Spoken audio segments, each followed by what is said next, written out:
Olá, crianças! Tudo bem com vocês? Vamos iniciar aqui mais uma aula? Então, a nossa aula será na disciplina de História, assunto invasão holandesa em Pernambuco. Nas aulas anteriores à disciplina de História, estudamos o domínio espanhol. E lá no domínio espanhol, estudamos também as invasões, que os holandeses realizaram aqui no Brasil. Então, na aula de hoje, vamos dar ênfase à invasão holandesa em Pernambuco, tá? Então, iremos estudar especificamente essa invasão holandesa em Pernambuco, tá bom? Então, vamos aqui iniciar a nossa aula. Então, crianças, qual foi o local da segunda invasão dos holandeses? Foi em Pernambuco. E aí, nós questionamos o porquê da escolha, de ser Pernambuco. Foi justamente porque a situação da capitania de Pernambuco era muito boa, era muito favorável. Então, os holandeses decidiram invadir a capitania de Pernambuco. Mas qual o motivo principal? Que era essa situação muito boa? Era porque em Pernambuco havia o quê? Uma grande produção de açúcar e também existia o quê? Pau-brasil. Então isso, fazia com que os holandeses olhassem para a capitania de Pernambuco com bons olhos. E por isso eles quiseram aí invadir Pernambuco na sua segunda invasão.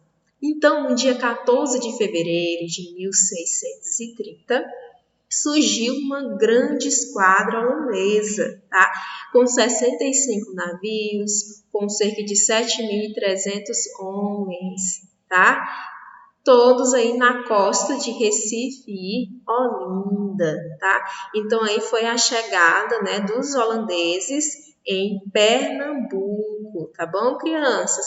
Lembrando aqui que quem financiava, essas invasões holandesas era uma companhia holandesa, que era denominada de Companhia das Índias Ocidentais. Então, quando os holandeses chegaram aqui nas terras, eles desembarcaram em Pau Amarelo. E assim que eles desembarcaram em Pau Amarelo, eles começaram a dominar os povos, os pernambucanos. E essa dominação, crianças, foi sem maiores dificuldades, sem problemas. Foi tranquilo para os holandeses. Vamos dar destaque aqui para o governador Matias de Albuquerque. Matias de Albuquerque, vamos dizer que ele foi o organizador do movimento de resistência, tá? Então, havia uma invasão, então era necessário ter o quê? Uma resistência. Então, Matias de Albuquerque, ele organizou um ponto de resistência contra os ataques holandeses. E esse local foi chamado de quê, crianças? De Arraial do Bom Jesus. Lembrando que Matias de Albuquerque, ele contou com a ajuda de quem? Dos colonos e dos indígenas para impedir aí os holandeses. Então, com essa ajuda, Matias de Albuquerque, ele pôde organizar o quê? Os sistemas de emboscadas. E esses sistemas de emboscadas cercou os holandeses. Eles não conseguiam aí adentrar ao interior das terras, tá bom? Então, eles ficaram cercados. Então, os holandeses, com os sistemas de emboscadas, eles passaram a ficar em uma situação desfavorável, ruim. Porém, essa situação começou a mudar, tá? No ano de 1632, quando os holandeses passaram a ter contato com Domingos Fernandes Calabar, certo? Domingos Fernandes Calabar afirmou que ajudaria os holandeses a adentrar, ao interior das terras, os guiando, certo?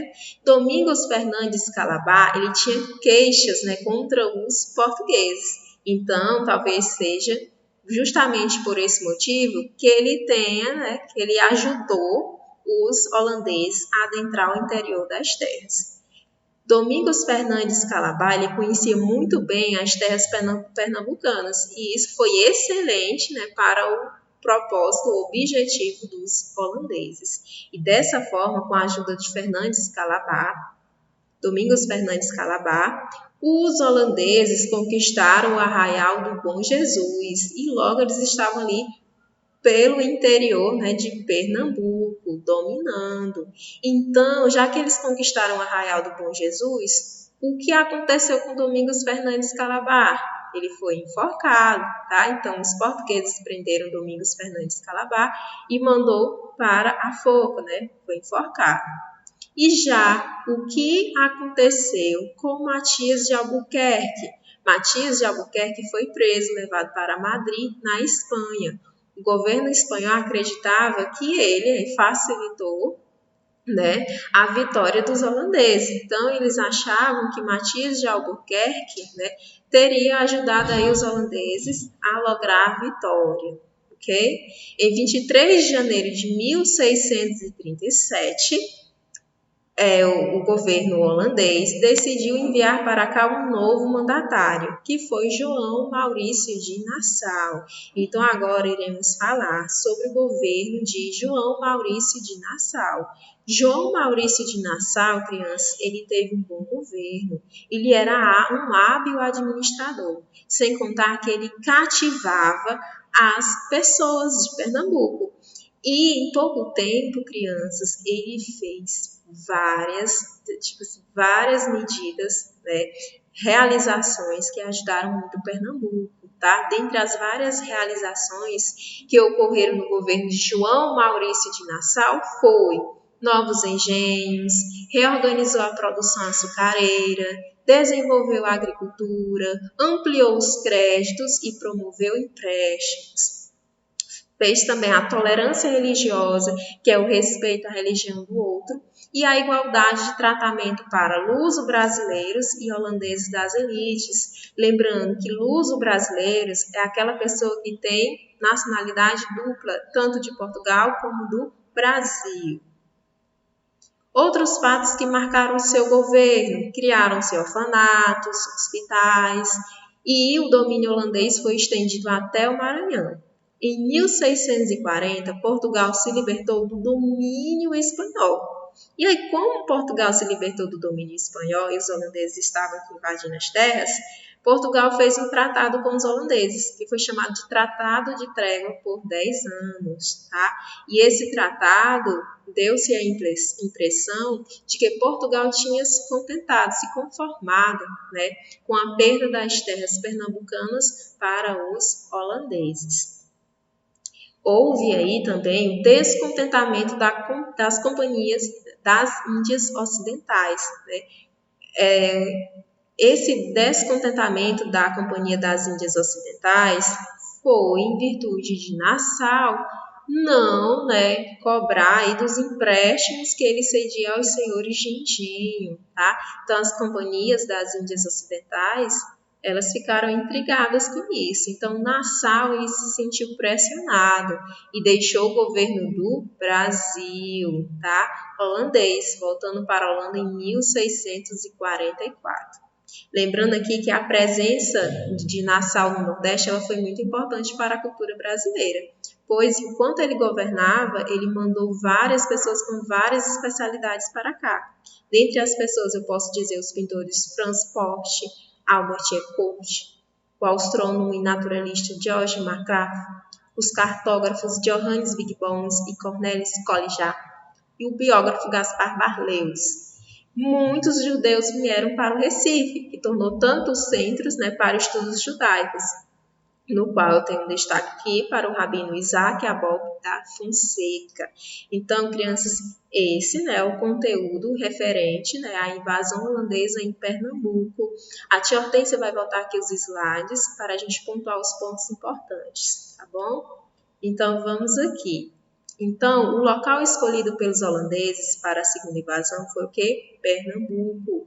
A capitania de Pernambuco estava numa situação muito boa, pois havia o quê? Produção de açúcar e também existia o pau-brasil.